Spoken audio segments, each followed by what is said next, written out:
ਦਿਹਾੜੀ ਛੱਡੀ ਲੱਗ ਜਾਂਦੀ ਰੋਜ਼ਾਨਾ। ਦਿਹਾੜੀ ਕਦੀ ਲੱਗੀ ਤੇ ਕਦੀ ਨਾ। ਤੁਹਾਨੂੰ ਇੱਕ ਚਾਂਸ ਹੋਰ ਦਿੰਦੇ ਆ।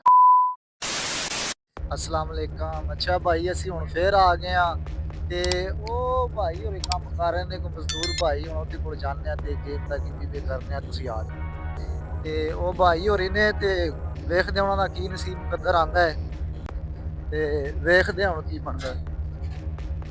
ਅਸਲਾਮ ਅਲੈਕਮ, ਕੀ ਹਾਲ ਹੈ ਭਾਈ? ਠੀਕ ਹੈ। ਕੀ ਨਾਮ ਹੈ?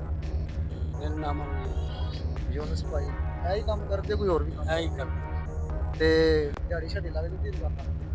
ਦਿਹਾੜੀ ਕਦੀ ਲੱਗੀ ਤੇ ਕਦੀ ਨਾ। ਕਦੀ ਨਾ ਲੱਗੀ। ਅਸੀਂ ਇਹ ਗੇਮ ਖੇਡ ਰਹੇ, ਖੇਡੋਗੇ? ਕਿਹੜੀ? ਯਾਨੀ ਕਿ 10 ਤੋਂ ਲੈ ਕੇ 5000 ਰੁਪਏ ਪੈਸੇ ਨੇ ਵਿੱਚ, 1000 ਵੀ ਹੈ, 2 ਵੀ ਹੈ, 5000। ਅੱਛਾ, ਖੇਡੋਗੇ? ਖੇਡ ਲਾਂਗੇ। ਕਹਿੰਦੇ ਨੇ ਖੇਡ ਲਾਂਗੇ। ਮੈਂ ਕਰੋ ਇਹ ਭਾਈ ਹੋਰੀ ਕਹਿੰਦੇ ਨੇ ਜੀ ਅਸੀਂ ਗੇਮ ਖੇਡ ਲਾਂਗੇ, ਅਸੀਂ ਉਹਨਾਂ ਕਾਰ ਕੱਢ ਲੈਣੇ ਤੇ ਇਹਨਾਂ 'ਚ ਭਾਈਜਾਨ 5000 ਰੁਪਏ, 1000 ਰੁਪਏ ਤੇ 2000 ਰੁਪਏ। ਇਹ ਹੁਣ ਤੁਸੀਂ ਆਪਣੇ ਨਸੀਬਾਂ ਨਾਲ ਚੁੱਕਣਾ ਇੱਕ ਕਾਰਡ, ਜਿਹੜਾ ਤੁਹਾਨੂੰ ਪਸੰਦ ਹੈ ਉਹ ਕਾਰਡ ਤੁਸੀਂ ਚੁੱਕ ਲਓ। ਪੁੱਛਾ ਨਾਲ ਦੇਣੀ ਹੈ? ਸ਼ਹਿਰ ਵਿੱਚ ਹੈ। ਨਹੀਂ, ਤੂੰ ਦੇਣੀ ਹੈ ਪੱਲੇ। ਜੀ ਜੀ ਬਿਲਕੁਲ। ਜਿਹੜੇ ਨਿਕਲਣਗੇ ਤੁਹਾਡੇ ਹੀ ਹੋਣ। ਪੱਲਿਓਂ ਕੀ ਦੇਣਾ? ਤੁਸੀਂ ਕੋਈ ਸ਼ਹਿਰ ਨਹੀਂ, ਤੁਹਾਡੇ ਕੋਲ ਅਸੀਂ ਕੁਝ ਵੀ ਨਹੀਂ ਲੈਂਦੇ, ਜੋ ਕੁਝ ਹੋਏਗਾ ਤੁਹਾਡਾ ਹੀ ਹੋਏਗਾ। ਅੱਛਾ, ਇਹੀ ਖੋਲਣਾ ਹੈ, ਚੇਂਜ ਕਰਨਾ ਹੈ, ਕਰੋ। ਚੇਂਜ ਕਰਨਾ ਇਹੀ ਖੋਲਣਾ ਹੈ। ਖੋਲੋ ਕਰੋ, ਬਿਸਮਿਲ੍ਲਾ ਕਰੋ।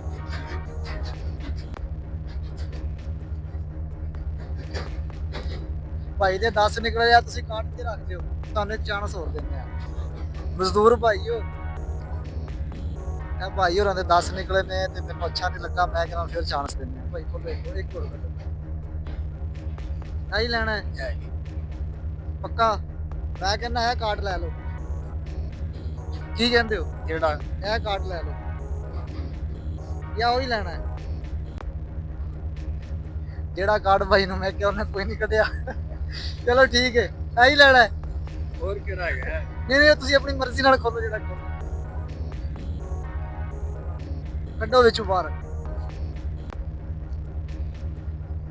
ਇਹ ਭਾਈ ਜੀ 130 ਦੇ ਜੋ ਆਏ ਨੇ। ਠੀਕ ਹੈ ਭਾਈ, ਮੁਬਾਰਕ ਹੋਇਆ, ਤੁਸੀਂ ਵਿਨ ਕਰ ਲਏ। ਤੇ ਸਾਡੇ ਸਬਸਕ੍ਰਾਈਬਰ ਨੂੰ ਕੀ ਕਹਿਣਾ ਚਾਹੁੰਦੇ? ਜੋ ਕਹੋ ਕਹਿ ਦਿਆਂਗੇ। ਉਹਨਾਂ ਨੂੰ ਕਹੋ ਲਾਈਕ ਕਮੈਂਟ ਕਰਿਆ ਕਰੋ ਤੇ ਸਾਨੂੰ ਸਬਸਕ੍ਰਾਈਬ ਫੋਲੋ ਕਰਿਆ ਕਰੋ। ਲਾਈਕ ਕਮੈਂਟ ਕਰਿਆ ਕਰੋ। ਔਰ ਭਾਈਆਂ ਨੂੰ ਖੁਸ਼ ਹੋ। ਠੀਕ ਹੋ। ਇਹ ਭਾਈ ਦਾ ਭਾਈਆਂ 2 ਕਾਰਡ ਦੇ ਕਢਾਏ ਨੇ, ਹੁਣ ਇਹਦੇ ਨਸੀਬ ਦਾ। ਅੱਛਾ ਭਾਈ ਨਾ, ਉਸ ਭਾਈ ਨੂੰ ਅਸੀਂ ਗਿਵਅਵੇ ਕੀਤਾ ਹੈ ਤੇ ਪਹਿਲੇ ਉਹਨੇ ਕਾਰਡ ਖੋਲਿਆ, 10 ਨਿਕਲੇ ਨੇ। ਫਿਰ ਮਜ਼ਦੂਰ ਬੰਦਾ ਸੀ ਤੇ ਮੈਨੂੰ ਅੱਛਾ ਨਹੀਂ ਲੱਗਾ, ਉਹਨੂੰ ਫਿਰ ਮੈਂ ਚਾਂਸ ਦਿੱਤਾ ਹੈ ਤੇ ਫਿਰ ਉਹਨੇ ਦੂਜਾ ਕਾਰਡ ਖੋਲਿਆ। ਬਕਾਇਆ ਸਾਡੀ ਵੀਡੀਓ ਹੁਣ ਤੁਸੀਂ ਬਣੇ ਰਹੇ ਹੋ ਤੇ ਬਕਾਇਆ ਇਨਸ਼ਾਅੱਲਾ ਨੈਕਸਟ ਵਲੌਗ ਆਏਗਾ ਤੇ ਲਾਈਕ ਫੋਲੋ ਸਬਸਕ੍ਰਾਈਬ ਕਰਿਆ ਕਰੋ ਪਲੀਜ਼। ਅੱਲਾ ਹਾਫਿਜ਼।